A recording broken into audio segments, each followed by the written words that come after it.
চলে এসেছে সাদা পাথরে, পাশেই ভারতীয় পাহাড়, মেঘালয় রাজ্য। দেখুন অসাধারণ ভিউ।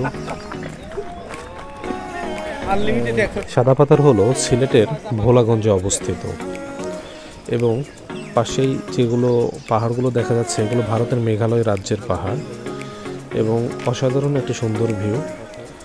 সর্বদা সাদা পাথরের উপর স্রোত বহমান এবং অনেক পর্যটক এখানে এসেছে। দেখুন অনেক মজার মজার দৃশ্য, অনেকে মজা করছে, কেউ গোসল করছে, কেউ ঘুরছে ফিরছে, ছবি তুলছে। অসাধারণ একটা দৃশ্য, একদম স্বচ্ছ পানি, কাঁচের ন্যায় স্বচ্ছ পানি, এক কথা মনোমুগ্ধকর একটা পরিবেশ। আপনি আপনার ফ্যামিলি নিয়ে আসতে পারেন এখানে, একদম চলে আসবেন ভোলাগঞ্জের সাদা পাথর নামক জায়গায়। এসে যেটা করতে হয়, ওখানে নেমে ওনাদের 100 টাকা করে দিলে নৌকায় করে পৌঁছে দেয় এবং কিছু হাঁটলেই এই অসাধারণ মনোমুগ্ধকর জায়গাটিতে আসা যায়।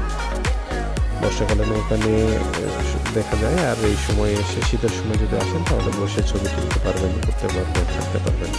পাশে যে পাহাড়গুলো দেখছেন এগুলো ভারতের মেঘালয় রাজ্যের পাহাড় এবং অনেক দর্শনার্থী এখানে আছেন। বেশ কিছু দোকানও আছে, চেঞ্জ করার জন্য জায়গাও আছে। সব মিলে একটা ভালো জায়গা। ভালো থাকবেন সবাই, খুব ভালো থাকবেন।